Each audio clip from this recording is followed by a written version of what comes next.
Hello दोस्तों, कैसे हो आप। आई होप आप बहुत अच्छे होंगे। दोस्तों, आज हम संज्ञा प्रकरण से संबंधित प्रश्नोत्तरी को करेंगे, जिसमें हमारे प्रश्न माहिसा सूत्र, संज्ञा सूत्रों, उच्चारण स्थान, आभ्यंतर प्रश्न और बाह्य प्रश्नों से संबंधित होंगे। प्रश्नों के साथ व्याख्या भी की जाएगी। दोस्तों, ये प्रश्नोत्तरी संस्कृत की सभी प्रतियोगी परीक्षाओं के लिए क्या है, महत्वपूर्ण रहने वाली है, इसलिए क्लास को ध्यान से देखिएगा और अपना उत्तर कमेंट बॉक्स में लिख के देना है। और लास्ट में आपको कमेंट करके ये भी बताना है कि आपके कितने उत्तर सही गए। आइए दोस्तों, हम अपनी क्लास को स्टार्ट करते हैं अपने मोटिवेशनल कोड के साथ, जिसमें लिखा हुआ है कि महत्वपूर्ण बात यह नहीं कि हर बच्चे को पढ़ाया जाना चाहिए, बल्कि महत्वपूर्ण क्या है कि हर बच्चे में सीखने की इच्छा को पैदा कर दो।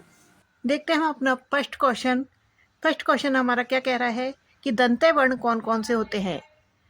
तो इन सभी सूत्रों को हम देख लेते हैं। तो ऋतु रक्षा नाम मूर्धा, अर्थात ये री और टे वर्ग और रे और शय, ये कौन से वर्ण होते हैं, तो ये मूर्धा वर्ण होते हैं।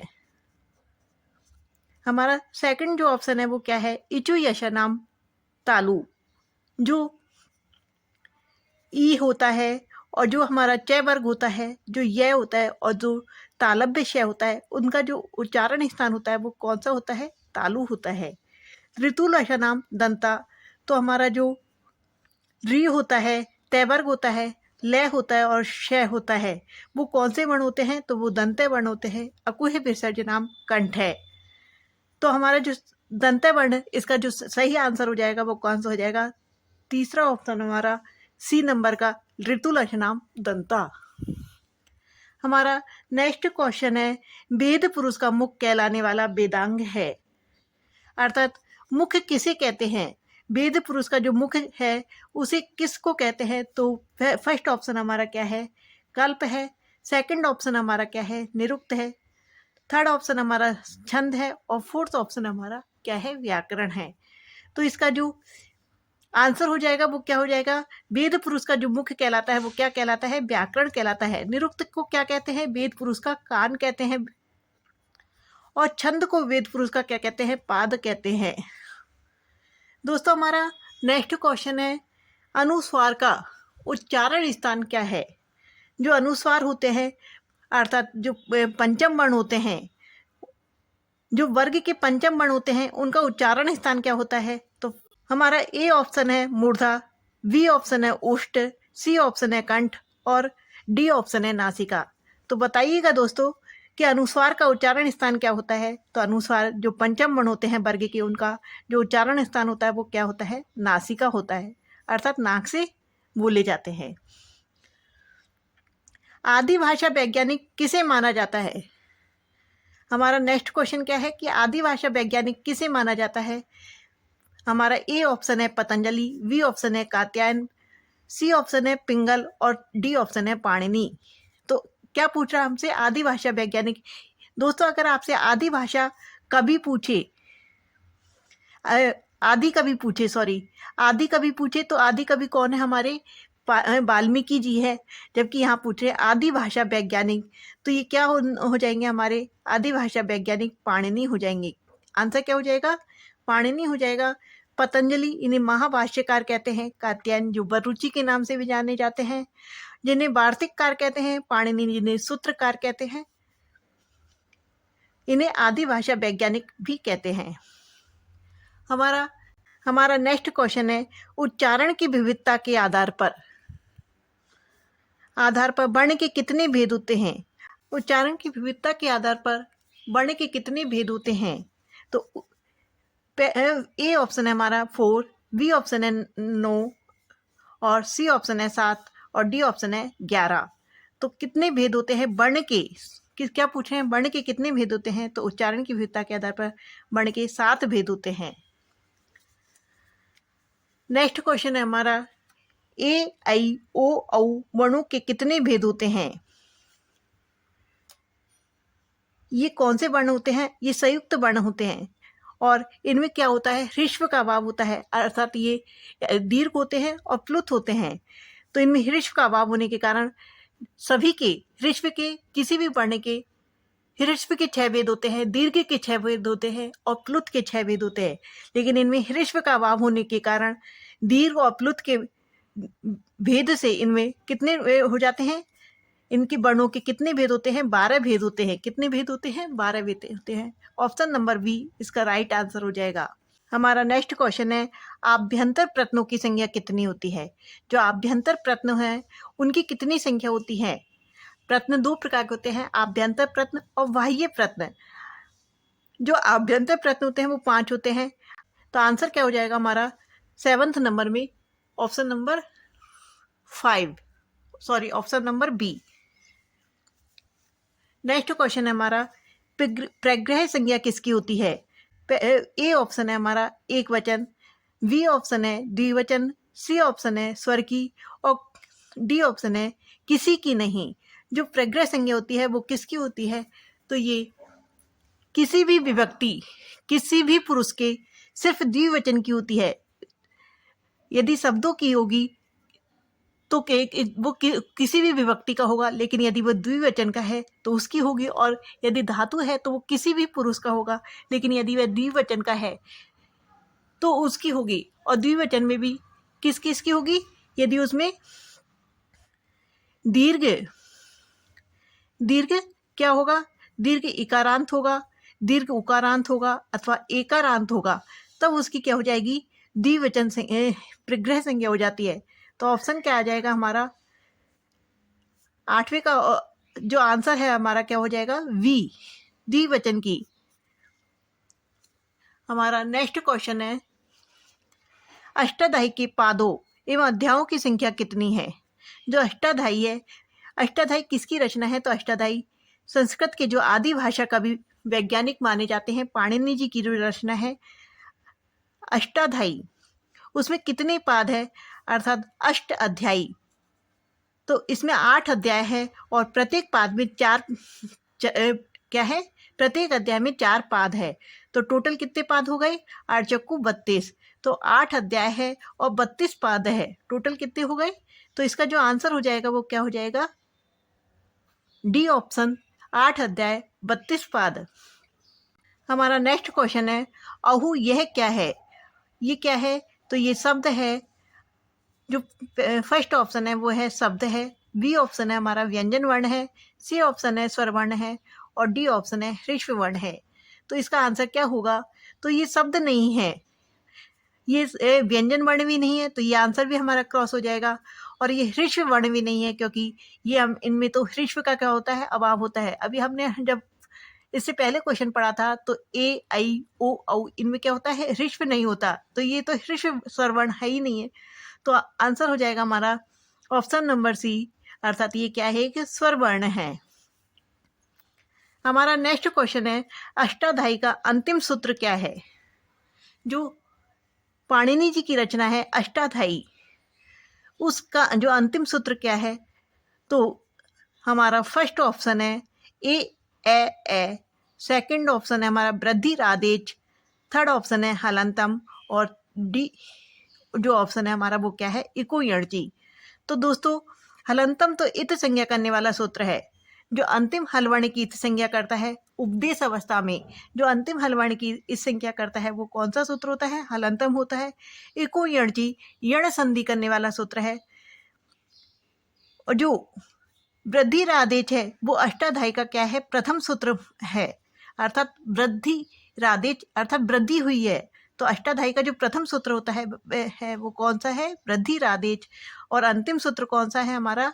ए, अर्थात जो अष्टाध्यायी का जो अंतिम सूत्र है उसका जो आंसर होगा वो क्या होगा हमारा? A option, sorry A option A.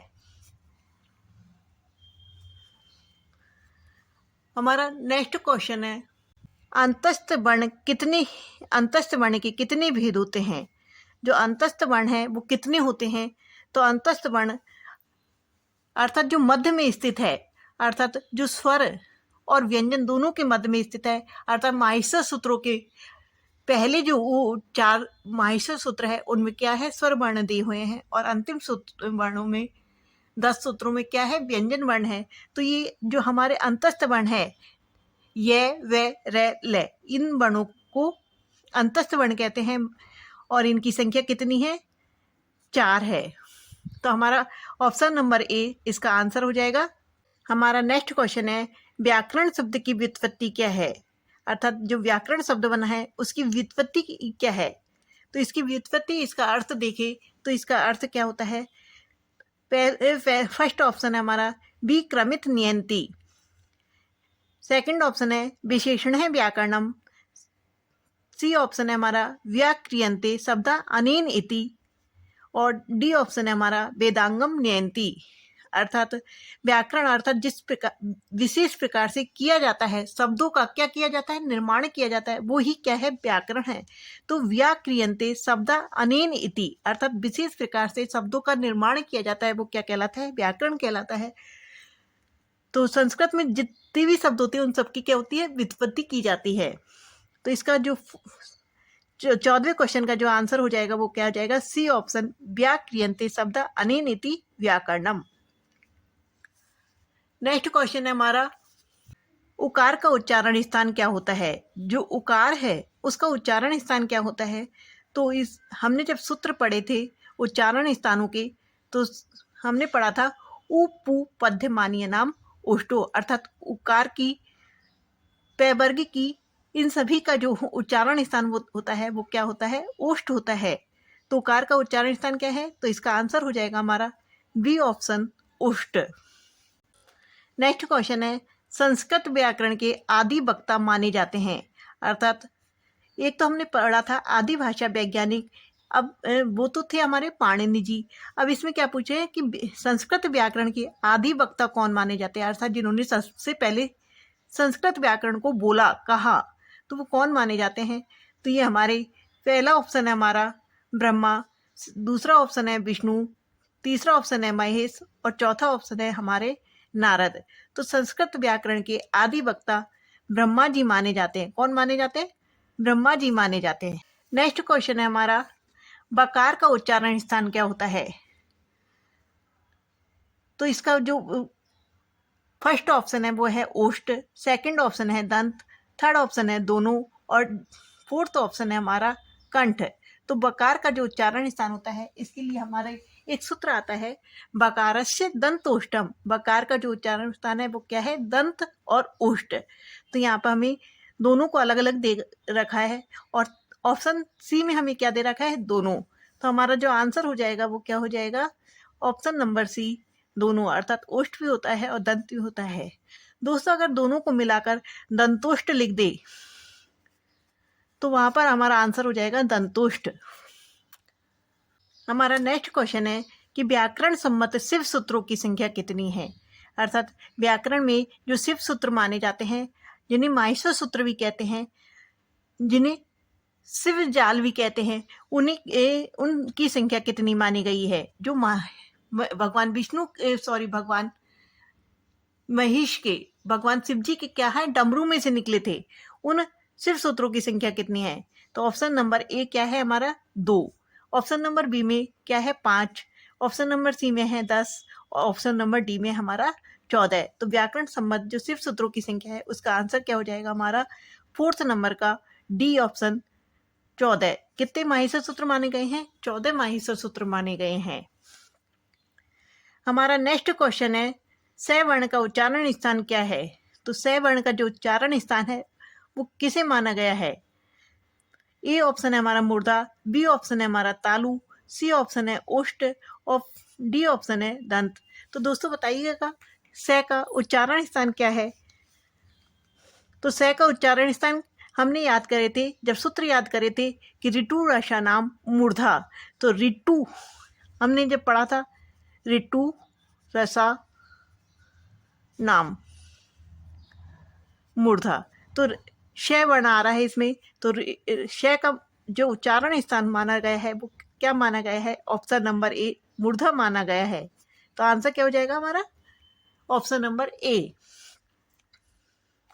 तालु तो किसका माना गया है? इचु यशनम तालु। दंत किसका माना गया है? ऋतु लक्षणम दंत है। और ओष्ठ किसका माना गया है? उपपद्य मान्य नाम ओष्ठो। नेक्स्ट क्वेश्चन है हमारा, लर्ण सूत्र से आकार का क्या होता है? जो माहेश्वर सूत्र है, जो हमारा छठा माहेश्वर सूत्र है लर्ण, उस छठे माहेश्वर सूत्र लण में जो स्थित ए है, लय में स्थित जो ए है उसका क्या होता है?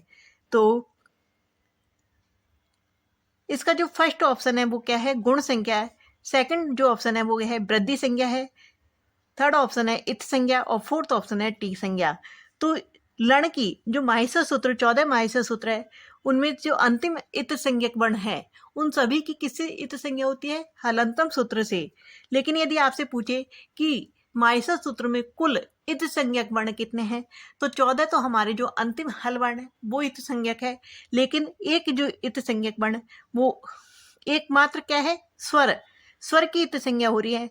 तो वो कौन सा सूत्र है? तो छठे जो सूत्र है लण, उसमें स्थित लय में स्थित जो ए है, ये वाला जो ए है इसकी जो इत संज्ञा होती है उस किसकी इत संज्ञा होती है? लय में स्थित आकार की इत संज्ञा होती है। इस आकार की जो इत संज्ञा होती है वो किस सूत्र से होती है? तो उपदेशे अज अनुनासिक इत सूत्र से।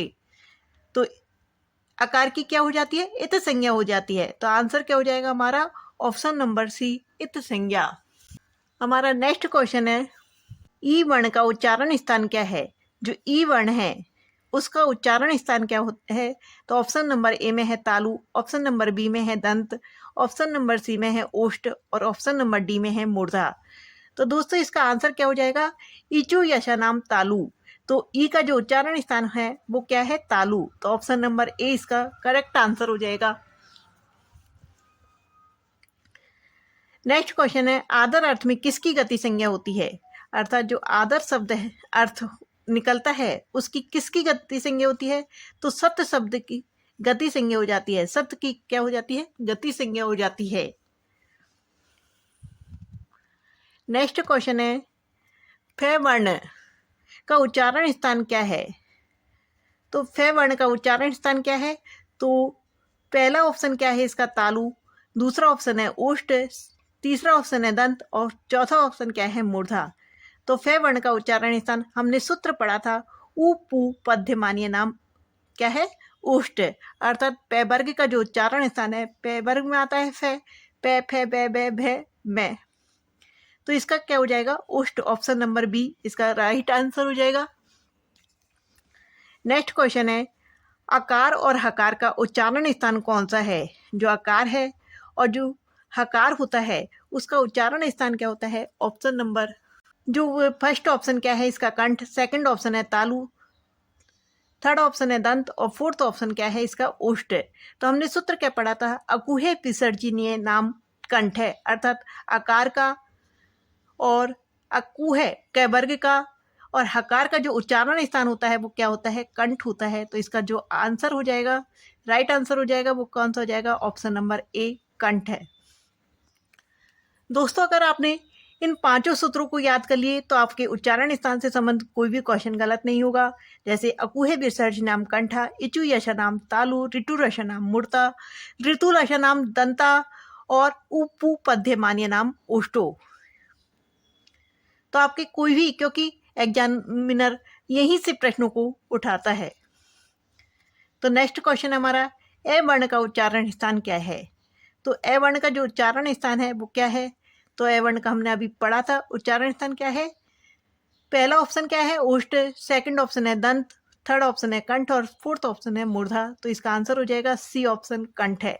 दोस्तों अभी तक आपने हमारे चैनल को सब्सक्राइब तो कर ही लिया होगा। यदि आपने चैनल को सब्सक्राइब नहीं किया है तो आप चैनल को सब्सक्राइब करना और वीडियो को लाइक और शेयर भी कीजिएगा। Thank you for watching. मिलते हैं अगली वीडियो के साथ।